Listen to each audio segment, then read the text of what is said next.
नमस्कार, मी विजया बाबन। ज्या ठिकाणी निवडणुका पार पडल्यात आणि जिथे निवडणुका होऊ घातल्यात त्या मतदारसंघाचं अपडेट काय आहे, तिथे कोण जिंकतंय कोण हरतंय हे समजून घेऊयात। राज्यात 4 टप्प्यात मतदान आटोपलंय। आता 5व्या व महाराष्ट्रातील शेवटच्या टप्प्यात मुंबईतील 6 जागांसह नाशिक, दिंडोरी, धुळे आणखी काही महत्त्वाच्या लोकसभा मतदारसंघांचा समावेश आहे। 4 टप्प्यात झालेल्या मतदानाची आकडेवारी पाहता गेल्या वेळेपेक्षाही यंदा महाराष्ट्रात मतदान कमी होत असताना दिसतंय। आता हे कमी झालेलं मतदान नेमकं कोणाच्या पथ्यावर पडणार? फोडाफोडीच्या राजकारणाला मतदार सुद्धा कंटाळेत का? याबाबत अनेक चर्चा ज्या आहेत त्या आता सुरू झाल्यात। परंतु आतापर्यंत ज्या मतदारसंघांमध्ये निवडणुका पार पडल्यात त्या ठिकाणची राजकीय हवा नेमकी कशी आहे याची चर्चा आपण या व्हिडिओच्या माध्यमातून करणार आहोत। सर्वात सुरुवातीला जो हॉट मतदारसंघ म्हणून ओळखला जातोय तो बारामती। राज्यातील सर्वात हॉट सीट असलेल्या बारामती लोकसभेत यंदा सुप्रिया सुळेंसाठी निवडणूक कठीण मानली जाते, कारण महायुतीच्या उमेदवार सुनेत्रा पवार यांना मिळालेली हर्षवर्धन पाटील, विजय शिवतारे यांची सोबतच आणि त्यासोबतच महादेव जानकर यांचे महायुतीमध्ये झालेले मनोमिलन या गोष्टी सुनेत्रा पवार यांच्या जमेच्या बाजू ठरतायत। दुसरीकडे शरद पवार यांनी देखील मुलीच्या विजयासाठी कंबर कसली असली तरी बारामतीचा गड राखणं यंदा थोरल्या पवारांना जड जाणार असंच बोललं जातंय। शेवटी जो कोणी निवडून येईल त्यातील एक पवार याला राजकीय संन्यास घेतल्याशिवाय पर्याय नाही। दुसरा सांगली लोकसभा गाजली ती महाविकास आघाडीतील अंतर्गत कुरबुरीमुळे।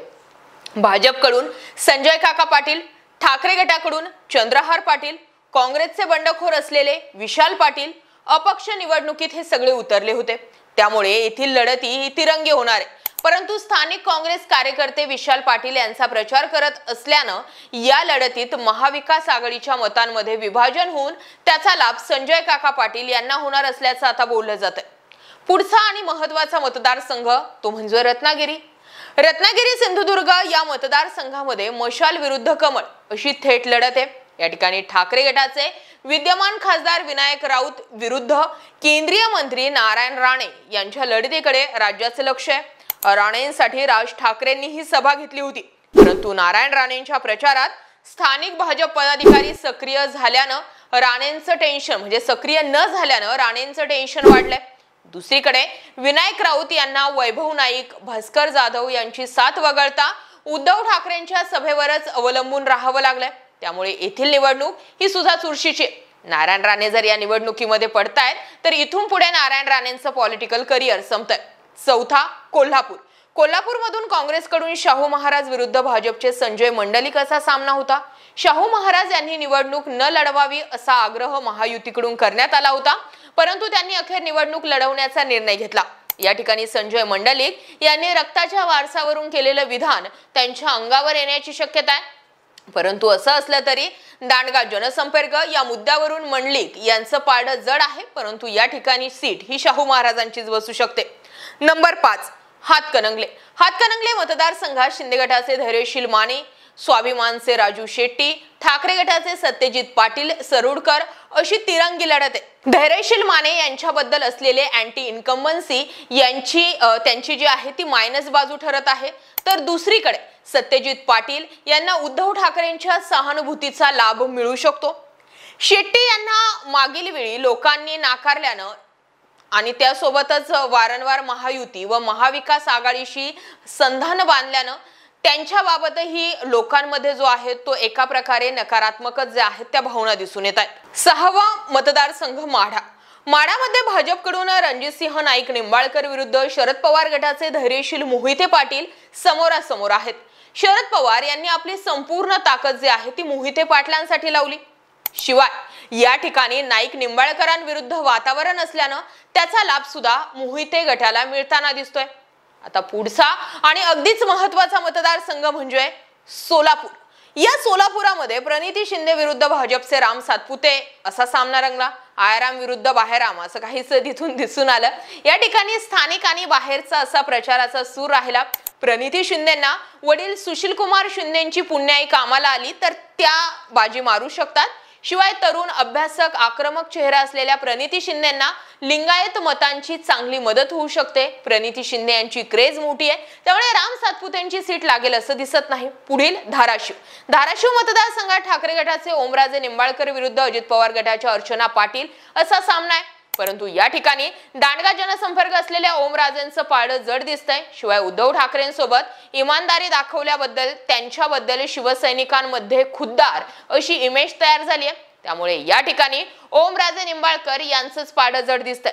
9 रायगडमध्ये ठाकरे गटाचे अनंत गीते विरुद्ध अजित पवार गटाचे सुनील तटकरे असा सामना आहे। अनंत गीते यांचा पाहिजे तसा जनसंपर्क मतदारसंघात राहिला नसल्यानं यंदा मतदारसंघात त्यांच्या विरोधामध्ये जे आहे ते वातावरण दिसून येतंय। त्यामुळे इथे नेमकी कुणाची सीट बसते हे पाहणं गरजेचं आहे। चंद्रपूरमध्ये यंदा काँग्रेसच्या प्रतिभा धानोरकर विरुद्ध भाजपचे सुधीर मुनगंटीवार यांच्यामध्ये लढत आहे। प्रतिभा धानोरकरांमागे पतीच्या निधनामुळे सहानुभूतीची लाट आहे, तर दुसरीकडे मुनगंटीवार आधीच लोकसभा लढवण्याच्या तयारीत नसल्यामुळे त्यांचे कार्यकर्ते सुद्धा ढेपाळलेलेच होते। त्यामुळे यंदा पुन्हा जनता धानोरकर कुटुंबियांना साथ देणार अशी चर्चा सुद्धा आता जोर धरू लागली आहे। आता येऊयात पश्चिम महाराष्ट्रातील महत्त्वाचा मतदारसंघ असलेल्या पुणेकडे। पुणे लोकसभेसाठी यंदा भाजपचे मुरलीधर मोहोळ विरुद्ध काँग्रेसचे रवींद्र धंगेकरांमध्ये लढत आहे। काय म्हणता पुणेकर, निवडून येणार धंगेकर अशा टॅगलाईन खाली रवींद्र धंगेकर यांनी आपला प्रचार केला होता। मागच्या वेळेस सुद्धा धंगेकरांचा प्रचार आणि धंगेकरांची क्रेज दिसून आली होती। कसबा पोटनिवडणुकीत विजय मिळवल्यानं धंगेकरांचा आत्मविश्वास दुणावला।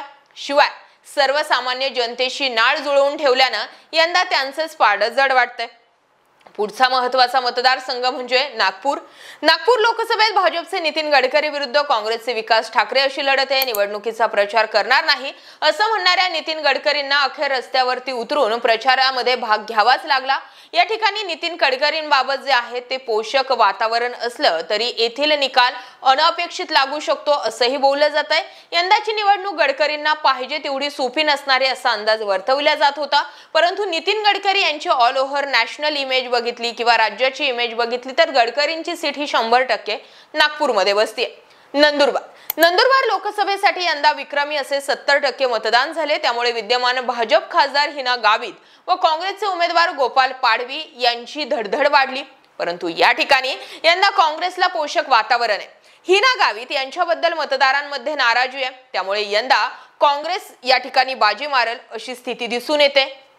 नंबर 14 रावेर लोकसभा मतदारसंघात पुन्हा एकदा भाजपकडून रक्षा खडसे मैदानात आहेत। त्यांच्या विरुद्ध शरद पवार गटाचे श्रीराम पाटील यांचं आव्हान असणार आहे। या ठिकाणी मराठा विरुद्ध ओबीसी असा सामना रंगला, परंतु असं असलं तरी रक्षा खडसे यांचंच पारडं जड मानलं जातंय। ऐन निवडणुकांमध्ये एकनाथ खडसेंचा बदललेला स्टँड, त्यांनी केलेली घर वापसी रक्षा खडसेंसाठी जमेची बाब ठरते। 15 म्हणजे अहमदनगर लोकसभेसाठी भाजपकडून सुजय विखे विरुद्ध शरद पवार गटाचे निलेश लंके असा सामना रंगला। 50 वर्षांचं राजकारण असणाऱ्या विखेंचा बुरुज ढासळत असतानाचं चित्र दिसून आलं। अतिशय नाट्यमयरित्या लंके यांनी ऐनवेळी अजितदादांची साथ सोडून तुतारी हाती घेत विखेंविरुद्ध शड्डू ठोकला। एकीकडे विखेंचे सहकार व संस्थात्मक राजकारण तर दुसरीकडे लंकेंनी केलेलं कोविड काळातील काम या दोन्ही बाजू या ठिकाणी भर देणाऱ्या ठरल्या।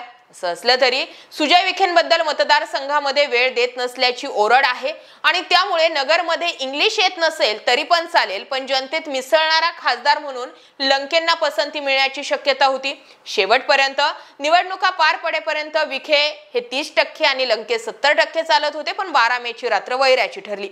बीड लोकसभा मतदारसंघात मराठा विरुद्ध ओबीसी असं जातीय समीकरण राहणार आहे। भाजपच्या पंकजा मुंडेंना शरद पवार गटाच्या बजरंग सोनवणे यांचं आव्हान आहे। सध्या तरी पंकजा मुंडे बाजी मारणार असं दिसत असलं तरी बजरंग सोनवणे ही चुरस देऊ शकतात।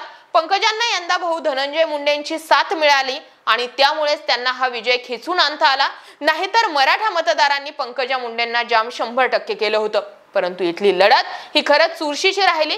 पंकजा मुंडेंच्या बाजूने ऐनवेळी धनंजय मुंडे, सुरेश धस हे वळाले आणि म्हणून पंकजा मुंडेंची सीट इथे निघू शकती, नाहीतर पंकजा मुंडेंची सीट पडली असती असं वातावरण बीडमध्ये तयार झालं होतं। चला तर या सगळ्या मतदारसंघांबाबत आणि किंवा त्या मतदारसंघातील तुम्ही कोणी असाल तर कमेंटमध्ये जरूर व्यक्त व्हा की तुमचा भावी खासदार कोण होणार। जय महाराष्ट्र पब्लिक।